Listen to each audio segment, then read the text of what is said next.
ဝက်လောက်ထိရောက်ပြီးတော့ပြောင်းသွားသလိုခံစားပြီးတော့ခုနကသူဆရာတော်မင်းနဲ့အပိုင်းအသိပညာဟိုမျက်နှိုးတံမှုဟိုသိကျင်တဲ့လူအတွက်ကညံပေါ့ကိုယ့်ရဲ့ဦးတော်ထဲကမှတ်ညံစွမ်းအားကစိတ်ကနေပြီးတော့ဒီအသိပညာကိုညံနိုးတယ်ဆိုတော့စိတ်ဆောင်မှုရှိတဲ့လူမျိုးကဒီအသိပညာကိုရနိုင်တာလားဗျာဟောအခုတပည့်တော်တို့ငယ်တော့ဖြတ်တန်းခဲ့တဲ့အတန်းအကြောင်းတွေတက္ကသိုလ်တွေလူပတ်ဝန်းကျင်ပညာရပ်တွေမှာဆိုရင်ဉာဏ်ရည်မြင့်တဲ့လူတွေလို့ပတ်ဝန်းကျင်ကပြောတယ်အလေလက်ပြောတယ်နှိမ့်တဲ့လူတွေပြောတယ်ဒါပေမဲ့ဒီဗုဒ္ဓသာသနာမှာကျတော့အယောင်အဆင့်တန်းမျိုးစုံကလူတရားရနိုင်တယ်ဟိုပုံစံမျိုးစုံကလူတွေတရားရနိုင်တယ်လို့တပည့်တော်အကျဉ်းမြင့်နေဟိုတပည့်တော်သိထားတယ်ပေါ့နော်အဲ့တော့ဘလိုမျိုးကိုနှစ်သက်တဲ့ဟိုဒီအသိပညာဆိုရင်အဲ့အသိပညာဘလိုလူမျိုးဘလိုစိတ်တက်မျိုးဘလို့နှလုံးသွင်းမျိုးကနေပြီးတော့ဟိုလေးလာမှုဘလို့မျိုးနဲ့ဆိုရင်ပို့ပြီးတော့ရနိုင်မလဲပေါ့ဗျာအဲ့ဒါလေးတော့စိတ်ကူးပေါ်မေးချင်တာပေါ့စကတဲ့ဖုံဖုံပြောခဲ့ပြီပညာကိုတန်ဖိုးထားသလားပညာကိုတန်ဖိုးထားတယ်ဆိုရင်စိတ်ဝင်စားလာမယ်ကိုတန်ဖိုးထားတာကိုစိတ်ဝင်စားတာတန်ဖိုးမထားရင်စိတ်ဝင်စားဘူးပဲအဲ့တော့စိတ်ဝင်စားလာပြီဆိုရင်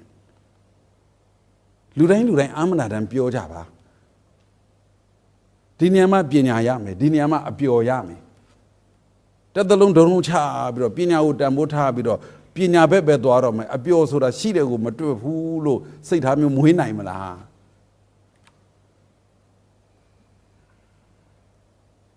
ဟိုတယောက်ပြောဆိုတော့ဩဆရာတော်တရားစခန်းနေဖွင့်3ရက်စခန်းအရင်တော့ဆို9ရက်စခန်း10ရက်စခန်းဖွင့်ဆရာတော်နဲ့တွေ့တာအလုံးစုံ10ရက်ပေါ့သူ့အိမ်က300မှာ55ရက်တွေ့တာဆိုတော့အဲ့ဒါပဲလीကိုယ်စိတ်ကကိုဘယ်လောက်တန်ဖိုးထားတယ်ဒါတော့ပဲကြည့်ဒီစာဖတ်ရင်တန်ဖိုးကြည့်ပါတယ်ဆိုဖတ်မှမဖတ်ပဲဒီလှုပ်ရင်တန်ဖိုးကြည့်ပါတယ်ဆိုတော့လှုပ်မှမလှုပ်ပဲအပျော်အပြက်ဆိုတဲ့ဟာကိုစိတ်ဖြည့်စည်းနဲ့သွားသေးတယ်လीဒါအပြစ်မဟုတ်ဘူးလीကိုအကြောင်းကိုသိဖို့လीကိုအကြောင်းကိုသိဖို့လीပြောဘူးပါတယ်သူရင်းပြဆရာတော်ကြီးနဲ့တူတယ်ရှေ့တုန်းကတော့မောင်မစင်းတွေရဟန်းငယ်တွေစာဝါလိုက်လို့ရှိရင်ခမဲတော်ကြီးတွေကလိုက်ပို့တာပေါ့မြို့လိုက်ပို့ဟိုးတက္ကမကြီးကမေတော်ကြီးကကြံခဲ့ဦးစင်းရွာပြန်ညင်ပြီး1နှစ်နေ2နှစ်နေ3နှစ်နေဟာစာမတတ်သေးဘူးတခါကြီးနေသမ်းမအောင်စာမတတ်သေးဘူးတခါကြီးကပြန်ညင်နေပြီတဲ့ဆရာစင်ဆက်ပြောခဲ့တာတခါကြီးကဆုံးချက်ဆုံးကတ်တာဆုံးကတ်မွေစားပြီးစာပဲလုံနေတာဆိုရင်ပြဆရာတော်နဲ့တူတယ်တေချာတော့ဘာမှမဖြစ်ဘူးတနေ့ကျတော့တခါကြီးကချက်ကျွေးတဲ့ဆုံးကိုဒီဆုံးဒီလိုချက်ကျွေးတာကိုပဲအဲ့ဒီဆရာတော်လောင်းလျာဟာတခါကြီးကလည်းစားရိငန်းတာတဲ့အဲ့ဒါနဲ့ဦးစင်းထားတော့ဆုံးစားပြီးရွာပြန်မယ်တဲ့အထုတ်တွေသိတယ်ဘာလို့တော့ဦးစင်းစာတက်ပြီးတဲ့ဟာပဲစာတက်မှာတော့မတက်သေးဘူးတခါကြီးတက်ပြီးတဲ့ဘာလို့အရင်တော့ကစာကိုစိတ်ဝင်စားပြီးစာတက်အောင်ကြိုးစားခဲ့တာစာပေါ်မှငါမှသတိမထားမိဘူးတဲ့ဟုတ်လားအခုစာငံတယ်လို့ပြောကြတဲ့ကိုကဒါဦးစင်းစာချီနှက်သွားပြီပြီးသွားပြီတဲ့ပြန်လို့ရပြီဆိုအဲ့ဒါလို့ကိုကဘယ်ဟာကိုဘယ်လောက်စိတ်ဝင်စားတာလဲတကယ်ပြောတာတရားစိတ်ဝင်စားရင်ကြံတာဘာမှခေါင်းထဲမရှိဘူးဆိုတာကဟိုတရလွန်ပြောတာမဟုတ်ဘူးနော်ဒီတရားဆိုတာဒီပဲလေအသိဉာဏ်ပညာပဲအတတ်ဉာဏ်ပညာပဲအတတ်ပညာအသိပညာပဲဒီအတတ်ပညာအသိပညာရှိသွားလို့ရှိရင်ဘယ်လောက်ရတာရှိသွားတုံးဆိုတာတကယ်အတတ်ပညာရှင်မှသိမှာအသိပညာရှင်မှသိမှာလေအဲ့တော့ကိုကဘာလို့ဒီအတတ်ပညာတွေမတတ်ရတာတော့ဘာလို့အသိပညာတွေမသိရတာတော့တချို့ဆိုမြင်လိုက်တာနဲ့တတ်တယ်လေကိုကြတော့သင်လို့ကိုမတတ်ဘူးလေတချို့ကြားလိုက်တာနဲ့တတ်တယ်လေကိုကြတော့ကြားရုံနဲ့သင်လို့ကိုမတတ်ဘူးလေဘာကွာတာကိုစိတ်သက်စွမ်းကွာတာ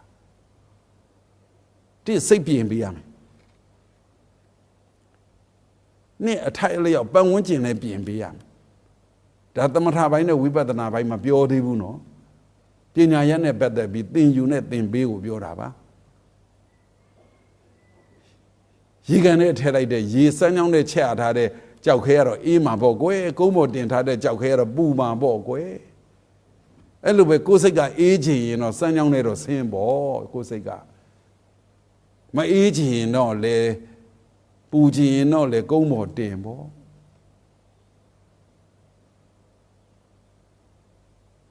အဲ့တော့ကိုယ်စိတ်ကအေးတာကိုကိုတွေးနိုင်မလားပူတာနဲ့အေးတာကိုဘယ်ဟာအတွေးများတယ်လဲမပူပဲရောနေနိုင်သလားပူပြီးတော့နေနိုင်သလားကိုယ်စိတ်နဲ့ဆိုင်သွားပြီသမထအထုတ်မှလားဝိပဿနာအထုတ်မှလားကိုယ်စိတ်ကိုမညာတမ်းမေးပါတို့လေး7နှစ်73 14နှစ်အဲ့ဒီအရွယ်ကလေးကစပြီးတော့လူဆိုတော့ပြောလို့ရပါတယ်တရားလမ်းကြောင်းပဲကိုယ့်အကိုဆောလာခဲ့တာကျင့်လာခဲ့တာဆိုတာသူတို့သိချာမသိခဲ့ဘူးဘယ်သိမှတော့ဒါကတော့ဒီအရွယ်ကြီးရောက်မှတော့သိပြီပေါ့လေသိတဲ့တလောက်သိပြီပေါ့ကိုယ်တော့တကယ်အေးနဲ့ပြောခြင်းမလားအေးနေခြင်းသလားအေးနေခြင်းကိုယ့်ဘဝမှာအေးလုတ်ခဲ့တွေးခဲ့ကြုံခဲ့ရတာတွေအများကြီးပါအဲ့ဒါတွေကိုပြန်စဉ်းစားနိုင်မလား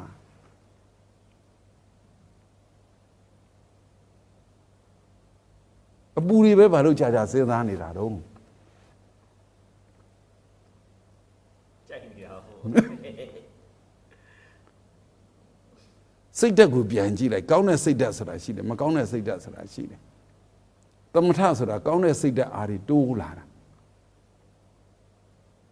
ကောင်းတဲ့စိတ်ဓာတ်အားတွေတိုးလာတာကိုခေါ်တယ်ကောင်းတဲ့စိတ်ဓာတ်အားတွေဘယ်လိုတိုးလာတာတုံးဆိုတော့သူကောင်းတဲ့စိတ်ဓာတ်အားတွေတိုးမတိုးသိချင်ရင်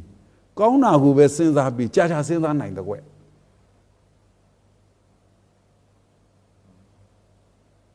ကောင်းတာကိုကြာကြာစဉ်းစားနိုင်တယ်မကောင်းတာဆိုရင် तू ကြာကြာစဉ်းစားလို့မရဟုတ်လားအဲ့ဒါကိုတမထလို့ခေါ်တာကိလေသာသမေတိတိသမထောဆိုတော့တမထအားထုတ်တဲ့ပုဂ္ဂိုလ်ကိုယ်အစွမ်းကိုသိလာခြင်းကိုယ်ဘယ်လောက်စွမ်းလာတယ်လဲဆိုကောင်းတာဒီကြီးပဲစဉ်းစားကောင်းတာကိုကြာကြာစဉ်းစားပြီးကောင်းတဲ့ထဲမှာပဲစိတ်ကပျော်နေတော့တာစိတ်အေးနေတော့တာပေါ့ကွယ်ဟိုတနေ့ကပဲဆရာတော်တစ်ပါးနဲ့တရားစကားတွေမေးကြလို့ဖြေပြီးရင်းနဲ့နာရဘိန်တထေးကြီးတို့ဝိသခာကျောင်းအမကြီးတို့တုတိတာနတ်ပြည်မှာဖြစ်နေတဲ့အရိယာနတ်တွေဟာမြမပြည်သာသနာမေဇိမဒေတာရောရှိနေတဲ့သာသနာကိုသူတို့လှမ်းကြည့်တယ်သူတို့ကြည့်တဲ့အခါမှာတနေ့သာကုံသွားတယ်ဒီကသူတွေဘိုးလေးမိုးချုပ်တာကုံသွားတယ်သူတို့ကြည့်နေတော့မယ်ကြည့်နေနိုင်တယ်လေသူတို့ဒါတွေကြည့်စိတ်အေးစရာကြီးတွေလေသူတို့လူငယ်တန်းခဲ့တာတွေကြည့်ပြီးတော့စိတ်အေးစရာမှာစိတ်ကြကြထားနိုင်တာကိုနဲ့မှရမဟုတ်ပါဘူးကွယ်လူနာလေအောင်ပြောရင်တမထကြီးကန်းတွေ့ဘူးလားကြီးကန်းတောင်းမောက်ဆိုတာကြားဘူးလား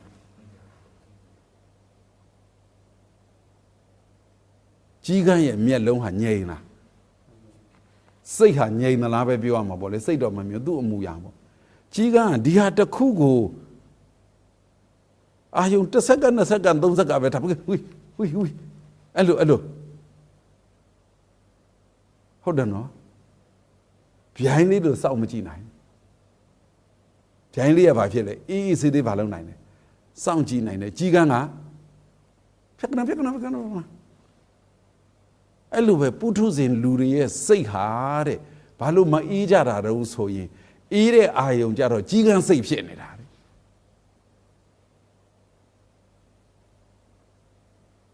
အေးစရာလေးချက်ဖြစ်ဆိုပြောင်းရောက်သွားပြန်စိတ်ကအေးစရာကိုစဉ်းစားလို့မပေါ်ဘူးပေါ်ပြန်တော့လေတခဏပဲ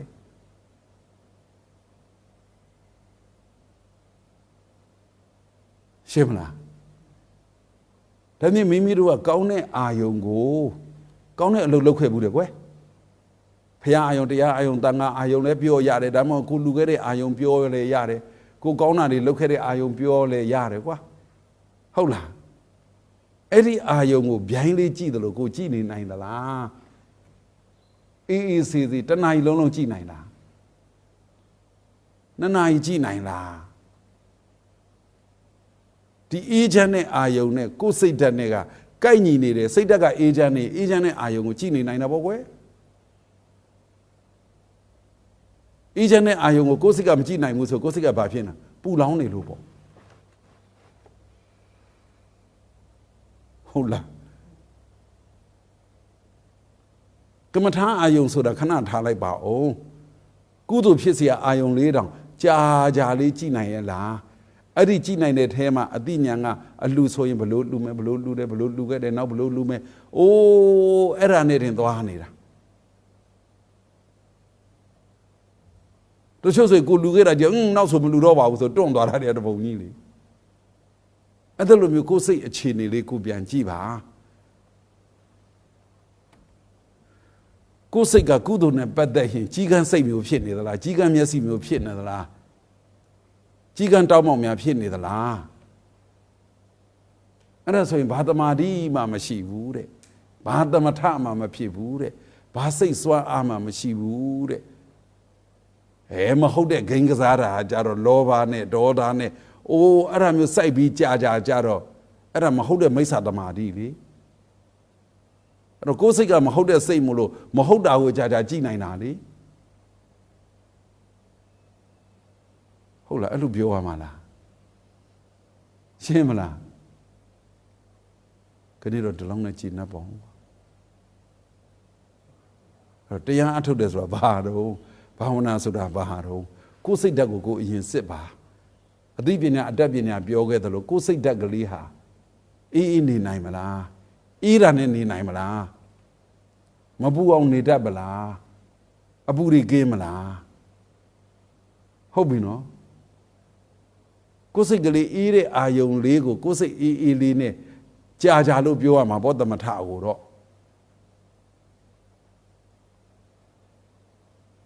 ခါကြပူလို့ရှိရင်အေးဟုတ်အတွက်ကိုအေးတဲ့အကြောင်းပြင်းပြန်ဖော်ယူမှာနေလို့ရတယ်အေးဓာလေးကိုပြန်ဖော်ဆိုတာဟုတ်ပါတယ်မပေါ်လို့ဖော်ရတာတချို့သူတော်ကောင်းတွေကသူ့စိတ်ထဲမှာအေးဓာကြီးပဲပေါ်နေတယ်ဟုတ်ပြီလားအဲ့လိုအားနေသေးလို့ပေါ့ကိုယ်စိတ်ဓာတ်ကောင်းအားနေသေးလို့အေးတဲ့စိတ်ဓာတ်အားနေသေးလို့ပေါ့တကယ်တမ်းကျတော့အေးတဲ့စိတ်ဓာတ်ကအေးတဲ့အာယုံပဲပြုတ်တာပါအေးတဲ့အာယုံမှာပဲပျော်နေတာပါဟုတ်နော်ကဲတနာကြီးပြီးတော့မှာဟုတ်ပလားရှင်းတော့ပေါ့ဘလို့ခြေကမြန်တယ်ငါလည်းမောတာမင်းတို့မိုက်လဲစေမပေးဘူးကဲဒီအတိတရားလေးတွေနဲ့တမထဆိုတာပါဝိပဿနာဆိုတာပါဘာဝနာတရားကိုပညာရအနေနဲ့လေ့လာပြီးတော့မိမိတို့သဘောပေါက်နိုင်သမျှသဘောပေါက်ပြီးတော့ကျင့်တယ်ပဲပြောလေ့ကျင့်တယ်ပဲပြော